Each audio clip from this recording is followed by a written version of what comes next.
नसीब का लिखा। किसी एक गांव में बहुत ज्ञानी पंडित रहा करता था।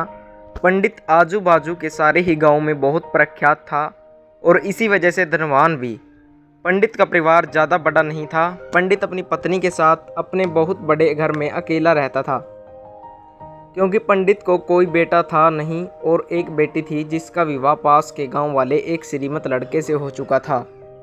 पंडित ने शादी से पहले अपने होने वाले दामाद की अच्छे से जांच पड़ताल की थी और अपनी बेटी का भविष्य भी ठीक से पढ़ा था। तब जाकर उसने बेटी की शादी की थी, लेकिन चंद सालों में ही पंडित का दामाद बुरी आदतों के चंगुल में फंस गया। जुआ और शराब की बुरी लत ने उन्हें सड़क पर लाकर रख दिया था। अपने बेटी की ऐसी दुर्दशा देखकर पंडित की पत्नी काफ़ी दुखी होती थी और अक्सर पंडित को कहा करती थी, तुम जाकर उनकी मदद कराओ। पंडित हमेशा अपनी बीवी को यह कहकर उनकी मदद करने के लिए मना कर देता था कि अभी कुछ समय तक उनका बुरा वक्त चलना है। हम चाहे कितनी ही कोशिश कर लें, जो उनके नसीब में नहीं है वह उन्हें नहीं मिल पाएगा।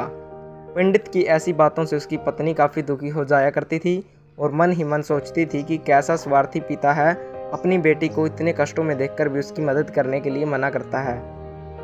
आखिर भगवान ने जो इतना सारा धन धान्य दिया है उसका क्या करेंगे? हमें कोई और औलाद भी तो नहीं है, नहीं ले देकर एक ही बेटी है और उसके लिए भी कुछ नहीं करेंगे तो किसके लिए करेंगे?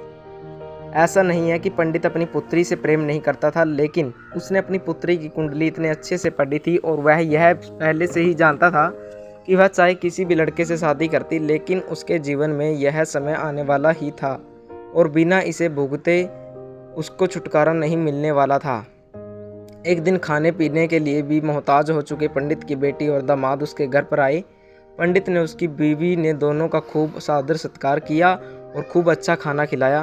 बेटी और दामाद की पंडित से सहायता मांगने की हिम्मत न हुई, इसलिए वह बिना बोले ही वापस अपने घर को लौटने लगा।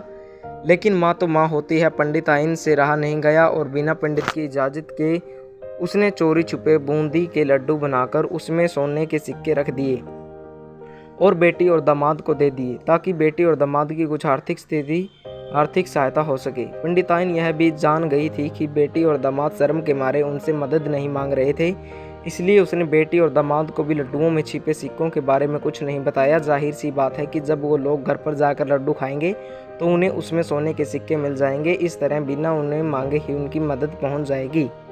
सोचकर पंडिताइन मन ही मन अपने बेटी की मदद करने के लिए खुश होने लगी।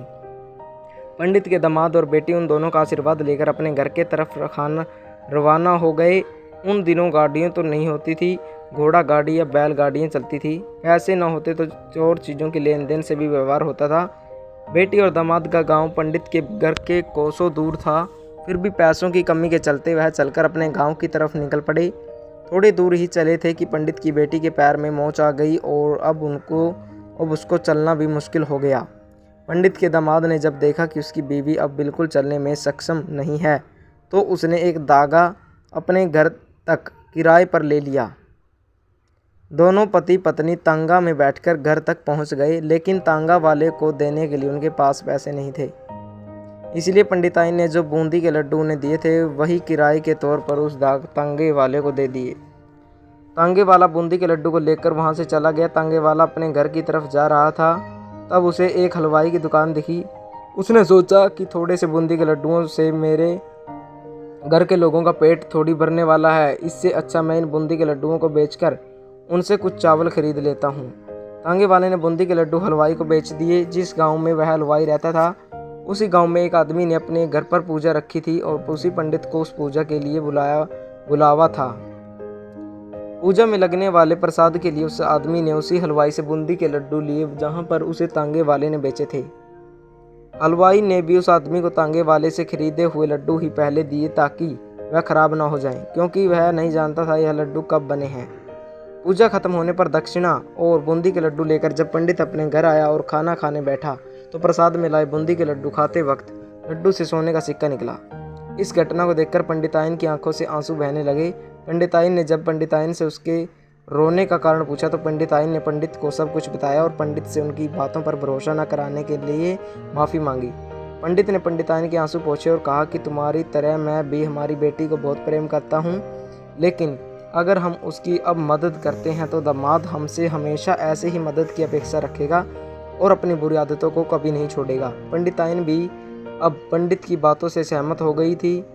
2-3 महीने बीत गए। पंडित के दामाद और बेटी फिर से एक बार उसके घर आए और इस बार उनकी परिस्थिति पहले से बेहतर थी, क्योंकि पिछली बार खाली हाथ जाने के बाद दामाद ने नया काम शुरू किया था और अपनी सारी बुरी आदतें भी छोड़ दी। दोस्तों, जो हमें इस कहानी से सीख मिलती है वो यह है कि नसीब का लिखा नहीं बदलता है, हमें अपना नसीब खुद अपने हाथों से लिखना पड़ता है। तो दोस्तों, कैसी लगी आपको कहानी, कमेंट करके ज़रूर बताएं। अगर आप हमारे चैनल पर नए हो तो चैनल को सब्सक्राइब करें, वीडियो को लाइक करें, शेयर करें। धन्यवाद।